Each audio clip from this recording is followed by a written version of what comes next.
السلام عليكم ورحمة الله وبركاته. بسم الله الرحمن الرحيم. الحمد لله والصلاة والسلام على رسول الله أما بعد. যাবতীয় প্রশংসা ও গুণগান, হামদ এবং তারিফ সেই মহান অধিপতি আল্লাহ সুবহানাহু ওয়া তাআলার নিমিত্তে পেশ করছি, যিনি আজকে আমাদেরকে জুবাইল দাওয়া সেন্টারের এই ক্লাস কক্ষে সাপ্তাহিক তাওহীদ ক্লাসে উপস্থিত হওয়ার তৌফিক দান করেছেন। এই জন্যে আমরা রব্বুল আলামিনের শাহী দরবারে অবনত মস্তকে কালিমাতুশ শুকর তথা কৃতজ্ঞতা বাণী উচ্চারণ করি, সকলেই পড়ি আলহামদুলিল্লাহ। অতঃপর সালাত সালাম এবং অবারিত শান্তির ধারা বর্ষিত হোক প্রাণপ্রিয় নবী মুহাম্মদ রাসূলুল্লাহ সাল্লাল্লাহু আলাইহি ওয়াসাল্লামের প্রতি। আসুন আমরা প্রিয় নবীর প্রতি হৃদয়ের সবটুকু আবেগ, ভালোবাসা এবং উচ্ছ্বাস মিশিয়ে সালাত ও সালাম পেশ করি, সকলেই পড়ি সাল্লাল্লাহু আলাইহি ওয়াসাল্লাম। মোহতারম মুআজ্জাজ প্রাণপ্রিয় উপস্থিতি, সমেত সাথী বন্ধুগণ, আমরা তাওহীদের গত দুই ক্লাসে তাওহীদের মর্যাদা, গুরুত্ব এবং তাওহীদ কাকে বলে বা তাওহীদের যে সংজ্ঞা সেটা নিয়ে আলোচনা করেছিলাম। আজকে আমরা তাওহীদের প্রকারভেদগুলো নিয়ে আলোচনা করতে চাই, যদিও গত ক্লাসে তাওহীদের প্রকার নিয়েও সামান্য কিছু কথা বলা হয়েছিল। তো সাথী বন্ধুগণ, আমরা তাওহীদের প্রকারের দিকে চলে যাই। আমরা এর আগে বলেছিলাম তাওহীদ কাকে বলে। ইফরাদুল্লাহ তাআলা বিল ইবাদাহ, ইবাদতের ক্ষেত্রে একমাত্র আল্লাহ সুবহানাহু ওয়া তাআলাকে সাব্যস্ত করা।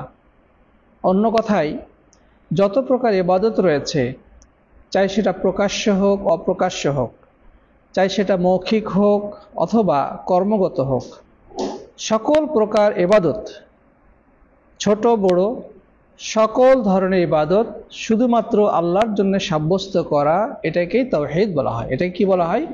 তাওহীদ বলা হয়। যদিও একটু বিস্তারিত সংজ্ঞা আমরা আরেকটু ডিটেলস বলেছিলাম গত ক্লাসে, আমরা সেদিকে যাচ্ছি না। তো প্রিয় বন্ধুগণ, আমরা আজকে যেটা জানবো যে তাওহীদের কোনো প্রকার আছে কি না, থাকলে সেগুলো কি।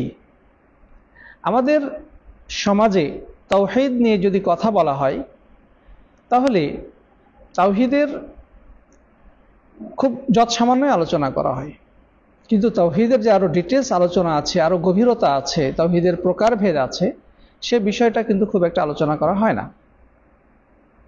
যখন কোনো বিষয়কে ভাগ ভাগ করে, পার্ট পার্ট করে আলোচনা করা হয়, তখন সেটা বুঝতে সুবিধা হয়, সহজ হয়। একটা সাধারণভাবে একটা বিষয়ে জানা, আর ওই একটা জিনিসকে যদি ভাগ ভাগ করে বিস্তারিত আলোচনা করা হয়, তাহলে সেটা আরো বেশি সহজে বোধগম্য হয় এবং সেটা ডিটেলস আলোচনাটা বোঝা যায়। এই জন্যে কোরআন এবং হাদিস ঘেঁটে উলামায়ে হযরত তাওহীদের প্রকারগুলো দেখেছেন এবং তারা বলেছেন যে তাওহীদ হচ্ছে তিন প্রকার। তাওহীদ কয় প্রকার? তিন প্রকার। এক নম্বর হচ্ছে তাওহীদ রুবুবিয়্যাহ, আরেকটা হচ্ছে তাওহীদুল উলুহিয়্যাহ, আরেকটা হচ্ছে তাওহীদুল আসমা ওয়াস সিফাত। এই নামগুলো আমাদের মুখস্থ রাখা উচিত। তাওহীদ রুবুবিয়্যাহ, তাওহীদুল উলুহিয়্যাহ, তাওহীদুল আসমা ওয়াস সিফাত। প্রিয় বন্ধুগণ, তাওহীদ রুবুবিয়্যাহ মানে কি?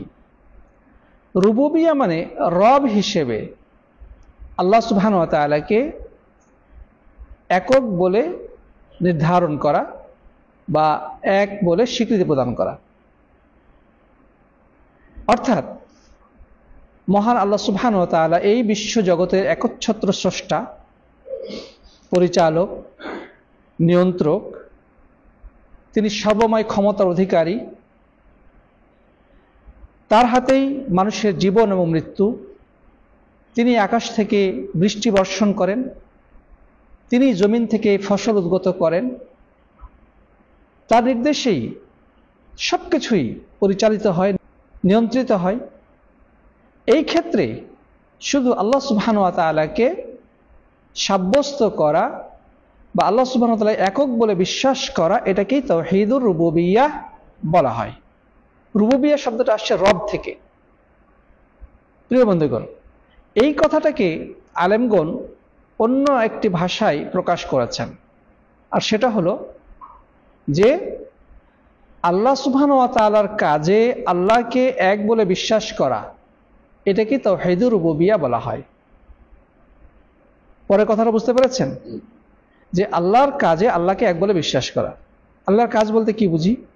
সৃষ্টি করা কার কাজ? আল্লাহর কাজ। জীবন দেওয়া কার কাজ? মৃত্যু দেওয়া কার কাজ? বৃষ্টি বর্ষণ করা কার কাজ? তাই না? এভাবে করে আল্লাহর যত প্রকার কাজ রয়েছে, এই কাজগুলোর ক্ষেত্রে এই কথা বিশ্বাস করতে হবে যে এগুলো শুধুমাত্র আল্লাহ তাআলা সম্পন্ন করেন। তিনি এগুলোর কর্মবিধায়ক, তিনি এগুলোর পরিচালক, নিয়ন্ত্রক। এটার নাম হচ্ছে তাওহীদুর রুবুবিয়া। কেউ যদি বিশ্বাস করে যে এই বিশ্ব চরাচরকে অন্য কেউ পরিচালনা করে, এই মহাবিশ্ব অন্য কারো নিয়ন্ত্রণাধীন, তাহলে সে তাওহীদুর রুবুবিয়ার ক্ষেত্রে শিরক করলো। সাথী বন্ধুগণ, পৃথিবীতে যারা নিজেদেরকে মুসলিম বলে দাবি করে, তাদের মধ্যে সম্ভবত এমন কাউকে পাওয়া যাবে না যারা মহান আল্লাহকে স্রষ্টা, পরিচালক, নিয়ন্ত্রক, জীবনদাতা, মৃত্যুদাতা, সর্বয় ক্ষমতা অধিকারী বলে বিশ্বাস করে না। ঠিক না ঠিক? এই বিশ্বাসের ক্ষেত্রে পৃথিবীতে কোনো মানুষের দ্বিমত আছে বলে মনে হয় না, যত মানুষ নিজেদেরকে মুসলিম বলে দাবি করে। আপনি উত্তর থেকে দক্ষিণ, পূর্ব থেকে পশ্চিম, যেই দেশেই যান না কেন, যেই জায়গাতেই যান না কেন, যে অঞ্চলেই আপনি গমন করেন না কেন, সকলেরই এই বিশ্বাস রয়েছে যে এই মহাবিশ্বের একজন মহাস্রষ্টা রয়েছেন, তিনি হচ্ছেন আল্লাহ সুবহানাহু ওয়া তাআলা। তিনি আমাদেরকে সৃষ্টি করেছেন, তিনি জীবনদাতা, তিনি মৃত্যুদাতা, তিনি রিজিক দাতা, তিনি বৃষ্টি বর্ষণ করেন, তিনি ফসল উদ্গত করেন। এই বিষয়গুলোতে কোনো মুসলিমের মাঝে দ্বিমত নাই, সকলে এ ব্যাপারে একমত। এবং আরো আশ্চর্যের বিষয় হচ্ছে, এই তাওহীদের ক্ষেত্রে, অর্থাৎ এই বিষয়ে মহান আল্লাহকে স্রষ্টা হিসেবে বিশ্বাস করার ক্ষেত্রে নাস্তিক ছাড়া, যারা আল্লাহকে বিশ্বাসই করে না, যারা আল্লাহ সুবহানাহু ওয়া তাআলার অস্তিত্বই স্বীকার করে না, তারা ছাড়া পৃথিবীর প্রায় সকল ধর্মই একমত। সকল ধর্মই একমত। কিরকম? আপনি যদি হিন্দুদেরকে জিজ্ঞাসা করেন যে এই বিশ্ব চরাচর, এই পৃথিবীটা কে সৃষ্টি করেছে, তারা কি বলে? উপরওয়ালা সৃষ্টি করেছে। ঠিক না ঠিক? তারা কখনোই বলে না যে ওই মূর্তি সৃষ্টি করেছে। বলে? যদি তাদেরকে জিজ্ঞাসা করেন আমাদেরকে কে মৃত্যু দেন, তারা উপরওয়ালার কথাই বলে। প্রিয় বন্ধুগণ, আপনি খ্রিস্টানদেরকে জিজ্ঞাসা করেন, একই উত্তর। তারা বলে না যে যিশু খ্রিস্ট তাদেরকে সৃষ্টি করেছে, না, তারা কিন্তু এটা বলে না। তারা বলে গড, মানে এক ভগবান বা ঈশ্বর সৃষ্টি করেছে। আপনি ইহুদিদেরকেও বলেন, তারা ওই আল্লাহ সুবহানাহু ওয়া তাআলার স্রষ্টা হিসেবে আল্লাহ তাআলাকে এক বলে বিশ্বাস করে।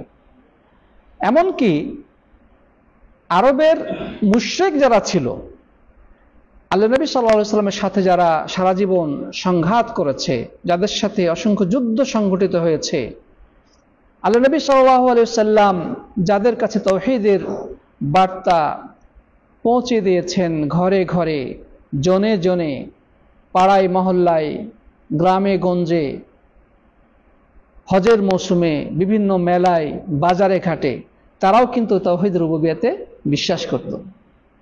তারাও তাওহীদ রুবুবিয়াতে বিশ্বাস করত। তারা মূর্তি পূজা করত, ঠিক। কাবা ঘরের চতুর্দিকে কতগুলো মূর্তি বসানো হয়েছিল? 360টার মতো মূর্তি ছিল, ছোট বড় মিলে 360টার মতো মূর্তি স্থাপন করা হয়েছিল। তারা সেগুলোর পূজা অর্চনা করত। ছাগল, গরু, ছাগল, উট ইত্যাদি জবাই করে তাদের রক্তগুলো ওই মূর্তির গায়ে লেপন করত এবং তাদের কাছে তারা সাহায্য কামনা করত, সাহায্য চাইতো, ধর্ণা দিত, বিপদ আপদে মূর্তির কাছে ছুটে যেত, অনাবৃষ্টি হলে তারা ওই মূর্তির কাছেই বৃষ্টি চাইতো, বিপদ আপদ তাদের কাছেই তারা পরিত্রাণ কামনা করত। কিন্তু এরাও এই ব্যাপারে কোনো দ্বিমত করে নাই যে স্রষ্টা আল্লাহ তাআলা, এই মহাবিশ্বের পরিচালক একমাত্র আল্লাহ, এখানে তারাও দ্বিমত করে নাই। এখন আমরা যদি বলি যে প্রমাণ কি, আরবের মুশরিকরাও যে আল্লাহ তাআলাকে স্রষ্টা হিসেবে বিশ্বাস করত, বৃষ্টি বর্ষণকারী হিসেবে বিশ্বাস করত, তার প্রমাণ কি? প্রিয় বন্ধুগণ, এই মর্মে আল্লাহ সুবহানাহু ওয়া তাআলা কোরআনের বহু জায়গায় এই বিষয়টা উল্লেখ করেছেন। আল্লাহ তাআলা বলছেন, ওয়ালা ইন সাআলতাহুম মান খালাকাস সামাওয়াতি ওয়াল আরদ ওয়া সাখখারাশ শামসা ওয়াল কমার লা ইয়াকুলুন্না আল্লাহ। হে নবী, যদি আপনি তাদেরকে জিজ্ঞাসা করেন, মানে আরবের মুশরিকদেরকে আপনি জিজ্ঞাসা করেন যে আসমান সমূহ এবং জমিনকে কে সৃষ্টি করেছে, কে এই চন্দ্র এবং সূর্যকে নিয়ন্ত্রণ করে, পরিচালনা করে, কে চন্দ্র সূর্যকে বশীভূত করে রেখেছেন, তারা অবশ্যই উত্তরে বলবে আল্লাহ। এর উত্তরে কি বলবে? আল্লাহ। অর্থাৎ আরবের মুশরিকরাও এটা স্বীকার করত যে আসমান জমিনের স্রষ্টা, এই চন্দ্র গ্রহ নক্ষত্রের স্রষ্টা, পরিচালক, নিয়ন্ত্রক কে? আল্লাহ। তারপরেও আল্লাহ নবী সাল্লাল্লাহু আলাইহি ওয়াসাল্লাম তাদের কাছে তাওহীদের দাওয়াত নিয়ে গেছিলেন কিনা? আল্লাহ নবী সাল্লাল্লাহু আলাইহি ওয়াসাল্লাম এর সাথে তাদের নানা সংঘাত হয়েছে কিনা? অসংখ্য যুদ্ধ সংঘটিত হয়েছে, যদিও তারা আল্লাহ তাআলার অস্তিত্বে স্বীকার করত, আল্লাহ তাআলাকে জীবনদাতা, মৃত্যুদাতা, চন্দ্র সূর্য গ্রহ নক্ষত্রের পরিচালক, স্রষ্টা হিসেবে স্বীকার করত। সূরা আনকাবুতের 61 নম্বর আয়াত আল্লাহ এই কথা বলেছেন। 62 নম্বর আয়াত আল্লাহ তাআলা আবারও বলছেন, ওয়ালা ইন সাআলতাহুম মান নাযালা মিনাস সামাই মাআন ফাআহইয়া বিহিল আরদা বা'দা মাউতিহা লা ইয়াকুলুন্না আল্লাহ। যে আপনি যদি এই আরবের মুশরিকদেরকে, এই কাফেরদেরকে জিজ্ঞাসা করেন যে কে আসমান থেকে বৃষ্টি বর্ষণ করেন, যে বৃষ্টির মাধ্যমে মৃত জমিনকে সঞ্জীবিত করেন, অবশ্যই তারা উত্তরে বলবে আল্লাহ। তার মানে আরবের মুশরিকদের প্রতি বিশ্বাস ছিল যে আসমান থেকে যিনি বৃষ্টি বর্ষণ করেন তিনি হচ্ছেন কে? আল্লাহ। তাদের মূর্তি, দেব দেবতা এগুলো বৃষ্টি বর্ষণ করে না, বা এদের কোনো ক্ষমতা নেই। আল্লাহ তাআলা আরো প্রশ্ন করছেন সূরা যুখরুফের 87 নম্বর আয়াতে, ওয়ালা ইন সাআলতাহুম মান খালাকাহুম, যদি আপনি তাদেরকে জিজ্ঞাসা করেন যে তাদেরকে কে সৃষ্টি করেছেন, লা ইয়াকুলুন্না আল্লাহ, তাহলে তারা জবাবে বলবে অবশ্যই আল্লাহ সৃষ্টি করেছেন। আল্লাহ অবশ্যই কি করেছেন? সৃষ্টি করেছেন। তার মানে কোনো মানুষ যদি আল্লাহকে স্রষ্টা বলে বিশ্বাস করে, কোনো মানুষ যদি এই বিশ্বাস রাখে যে মহাবিশ্বের মহাপরিচালক আল্লাহ তাআলা, তার নির্দেশে বৃষ্টি বর্ষিত হয়, তার নির্দেশক্রমে জমিন থেকে ফসল উঠে, ফসল উদ্গত হয়, সে যদি আল্লাহকে এই ক্ষেত্রে বিশ্বাসও করে, তারপরেও তাকে মুসলিম বলা যাবে না। যদি মুসলিম হতো তাহলে আল্লাহ নবী সাল্লাল্লাহু আলাইহি সাল্লাম তাদের বিরুদ্ধে যুদ্ধ করতেন না। তবে হ্যাঁ, আরো যে দুই প্রকার তাওহীদ রয়েছে, যেটা আমরা এর আগে আলোচনা করেছি, সেই ওই দুই প্রকার তাওহীদ যতক্ষণ পর্যন্ত তারা স্বীকৃতি প্রদান না করবে, ওই দুই প্রকার তাওহীদকে বিশ্বাস না করবে, ততক্ষণ পর্যন্ত শুধু তাওহীদ রুবুবিয়্যাহ দ্বারা তাদের ইসলাম বা তাদের ঈমান শুদ্ধ হবে না। এই কারণে আল্লাহ নবী সাল্লাল্লাহু আলাইহি সাল্লাম তাদের সেই ইসলামকে স্বীকৃতি প্রদান করে নাই। তারপরেও তারা মুশরিক হিসেবেই পরিগণিত হতো, তারপরেও তারা কাফের হিসেবে পরিগণিত হতো। তারপরেও আল্লাহ নবী সাল্লাল্লাহু আলাইহি সাল্লাম তাদের বিরুদ্ধে অস্ত্র ধারণ করেছেন, অসংখ্য সংঘাতে লিপ্ত হয়েছেন, যুদ্ধ বিগ্রহ হয়েছে। প্রিয় বন্ধুগণ, দেখেন, কোনো মানুষ যদি মহান স্রষ্টাকে বিশ্বাস করে যে তিনি স্রষ্টা, তিনি জীবনদাতা, তিনি মৃত্যুদাতা, তিনি সর্বশক্তিমান, তিনি মহাশক্তির আধার, মহাপরাক্রমশালী, এগুলোতে যদি কারো বিশ্বাস থাকে তাহলে আবশ্যিকভাবে তার জন্য এটা জরুরি হয়ে যায় যে সে দাসত্ব শুধু তারই করবে। কার দাসত্ব করবে? যিনি তাকে সৃষ্টি করেছেন, যিনি তার বাপদাদা পূর্বপুরুষকে সৃষ্টি করেছেন, যিনি তার রিজিকের ব্যবস্থা করেন, যিনি আলো দেন, বাতাস দেন, যার সৃষ্টি জমিনের উপরে সে চলাফেরা করে, যিনি আমাদেরকে জীবন ধারণের সমস্ত উপকরণ দান করেছেন, যার হুকুমেই তার অস্তিত্ব সৃষ্টি হয়েছে, এই বিশ্বাস যদি কারোর মধ্যে থাকে, এটা যদি সে বিশ্বাস করে, তার জন্যে আবশ্যিকভাবে এটাও বিশ্বাস করা জরুরি যে দাসত্ব করতে হলে, ইবাদত বন্দেগী করতে হলে, পূজা অর্চনা করতে হলে সেই মহান শক্তিধর, মহান স্রষ্টা আল্লাহ সুবহানাহু ওয়া তাআলারই ইবাদত করাটা জরুরি। তাই তো আল্লাহ তাআলা বলছেন, ইয়া আইয়ুহান নাসু উবুদু রাব্বাকুমুল্লাযী খালাকাকুম والذين من قبلكم لعلكم تتقون الذي جعل لكم الأرض فراشا والسماء بناء وأنزل من السماء ماء فأخرج به من الثمرات رزقا لكم فلا تجعلوا لله أندادا وأنتم تعلمون। আল্লাহ তাআলা ডাক দিচ্ছেন পুরো মানব জাতিকে, বিশেষ কোনো গোষ্ঠীকে ডাক দেন নাই, বিশেষ কোনো সম্প্রদায়কে, বিশেষ কোনো ধর্মের কথা তিনি উল্লেখ করেন নাই, প্রত্যেকটি মানুষকে তিনি সম্বোধন করেছেন। কি?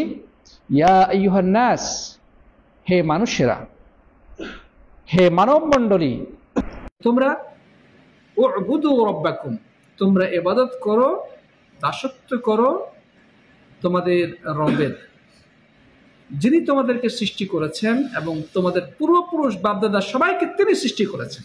সুবহানাল্লাহ। যেন তোমরা আল্লাহকে ভয় করতে পারো। আল্লাহ তাআলা আরো স্মরণ করে দিচ্ছেন, আল্লাযী জাআলা লাকুম আরদা ফিরাশা, যিনি তোমাদের জন্য জমিনকে তোমাদের পায়ের নিচে বিছানা হিসেবে বিছিয়ে দিয়েছেন। ওয়াস সামাআ বিনাআ, এবং আসমানকে করেছেন ছাদ। ওয়া আনজালা মিনাস সামাই মাআ, এবং সে আসমান থেকে বর্ষণ করেন বৃষ্টি। ফাআখরাজা বিহি মিনাস সামারাত, এবং সেই বৃষ্টির মাধ্যমে তিনি ফল ফসল উদ্গত করেন।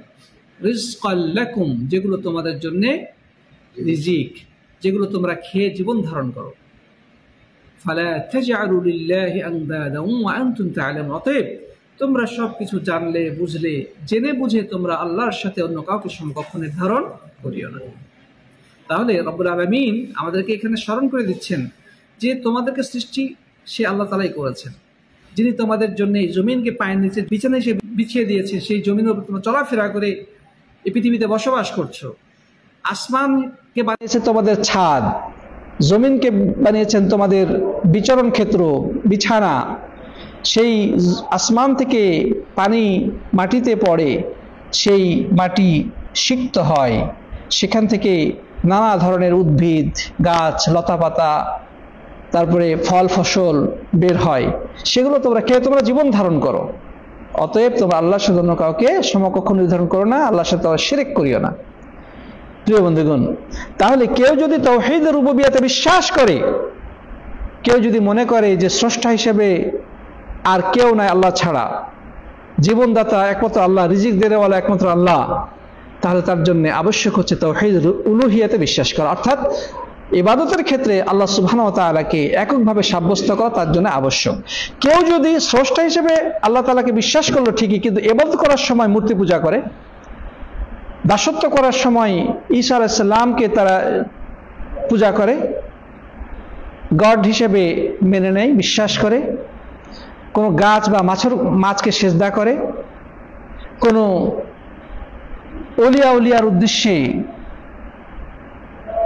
সেজদা দেয়, তাহলে সে নির্বোধ, বিবেক এবং বিচার বুদ্ধিহীন মানুষ হিসেবে পরিগণিত হবে। কেননা যিনি তোমাকে সৃষ্টি করলেন তুমি স্বীকার করছো, যিনি তোমাকে খাদ্য দিলেন, পানীয় দিলেন, জীবন ধারণের সবকিছু তিনি দিলেন, যুক্তি তো এটাই বলে যে দাসত্ব শুধু তারই করা উচিত।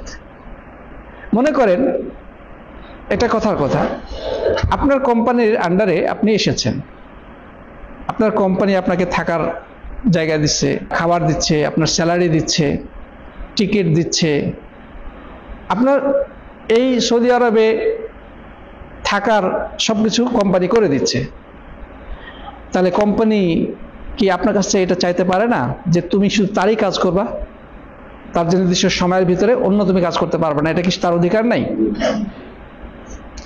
এখন কেউ যদি বলে যে না আমি কোম্পানি খাবো থাকবো ঠিক আছে, কিন্তু আমি কাজ করবো আরেক জায়গায়, ওই কোম্পানি রাখবে আপনাকে?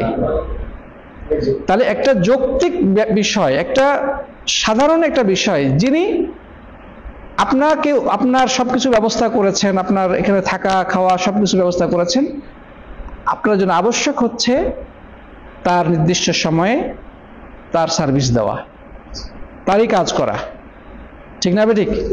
তাহলে কেউ যদি বিশ্বাস করে যে আল্লাহ তাআলাই স্রষ্টা, উপরওয়ালা স্রষ্টা, তিনি সবকিছু আমাদেরকে দেন, জীবন মৃত্যু তার হাতে রয়েছে, তাহলে সাধারণ বিবেক অনুযায়ী, যুক্তি অনুযায়ী তার জন্য কি আবশ্যক নয় যে সে ওই মহান স্রষ্টা ছাড়া অন্য কারো সে দাসত্ব করবে না, ওই মহান শক্তিধর মহাশক্তিধর আল্লাহ সুবহানাহু ওয়া তাআলা ব্যতিরেকে অন্য কারো কাছে মাথা নত করবে না? এটা তার জন্য কি আবশ্যক হয়ে দাঁড়ায় না? যদি সেটা না করে তাহলে সে জুলুম করলো, আল্লাহ তাআলার প্রতি অবিচার করলো, মহান স্রষ্টার প্রতি অবিচার করলো, সে বিবেক বিরুদ্ধ এবং যুক্তি বিরুদ্ধ কাজ করলো। বোঝা গেছে ব্যাপারটা? তো সাথী বন্ধুগণ, আজকে আমরা তাওহীদুর রুবুবিয়্যাহ সম্পর্কেই আলোচনা করলাম। ইনশাআল্লাহ নেক্সটে আমরা তাওহীদুল উলুহিয়্যাহ সম্পর্কে আলোচনা করব, আল্লাহ রাব্বুল আলামিন যে তৌফিক দান করেন ইনশাআল্লাহ তাআলা। আমাদের সমাজের অবস্থা দিকে তাকিয়ে দেখি, আমাদের সমাজে এমন কে আছে চাই সে যেই ধরনেরই হোক না কেন, যেই ফিরকা যেই মতবাদের হোক না কেন, এই তাওহীদুর রুবুবিয়্যাতে বিশ্বাস করে না? সবাইকে তাওহীদুর রুবুবিয়্যাতে বিশ্বাস করে, রব হিসেবে আল্লাহকে সবাই বিশ্বাস করে। কিন্তু সমস্যাটা কোথায়? অন্যান্য ধর্মের প্রায় সবাই নাস্তিক ছাড়া তাওহীদুর রুবুবিয়্যাতে বিশ্বাস করে, স্রষ্টা হিসেবে আল্লাহকে বিশ্বাস করে। তাহলে সমস্যাটা কোন জায়গায়? তাদের সাথে কিসের এত মতপার্থক্য, কিসের দ্বন্দ্ব? আল্লাহ নবী সাল্লাল্লাহু আলাইহি ওয়াসাল্লাম আরবের মুশরিকদের সাথে কেন দ্বন্দ্বে লিপ্ত হলেন? তারাও তো স্রষ্টা হিসেবে আল্লাহকে বিশ্বাস করত, বৃষ্টি বর্ষণকারী হিসেবে আল্লাহকে বিশ্বাস করত। তাদের সাথে মূল সংঘাতের জায়গাটা কোথায়, দ্বিমতের জায়গাটা কোথায়? সেটাই হচ্ছে তাওহীদুল উলুহিয়্যাহ। ইনশাআল্লাহ নেক্সট ক্লাসে আমরা সে বিষয়ে আলোচনা করব, রব্বুল আলামিন যে তৌফিক দান করেন ইনশাআল্লাহ তাআলা। তো প্রিয় বন্ধুগণ, আমরা আশা করি আজকে আলোচনা থেকে তাওহীদুর রুবুবিয়্যাহ সম্পর্কে একটা মৌলিক ধারণা পেয়েছি। আল্লাহ রাব্বুল আলামিন আমাদেরকে পরিপূর্ণ তাওহীদ সম্পর্কে আরো বেশি জ্ঞান অর্জন করে সেই আলোকে আমাদের জীবনকে পরিচালনা করার তৌফিক দান করুন, পড়ি আল্লাহুম্মা আমিন। আল্লাহ তাআলা আমাদের ভুল ত্রুটিগুলো ক্ষমা করুন, আল্লাহুম্মা আমিন। আজকে এই কথা বলেই আলোচনা শেষ করছি। আশা করি আপনারা আগামী কালকে আবারও যথাসময়ে ক্লাসে উপস্থিত হবেন, সেই প্রত্যাশা ব্যক্ত করে সকলের সুস্বাস্থ্য এবং ঈমান সমৃদ্ধ জীবন কামনা করে আজকে ক্লাস এখানেই শেষ করলাম। জাযাকুমুল্লাহু খায়রান। হাযা ওয়া সাল্লাল্লাহু আলা নবিয়িনা মুহাম্মদ ওয়া আলা আলিহি ওয়া সাহবিহি আজমাইন। আসসালামু আলাইকুম ওয়া রাহমাতুল্লাহি ওয়া বারাকাতুহু।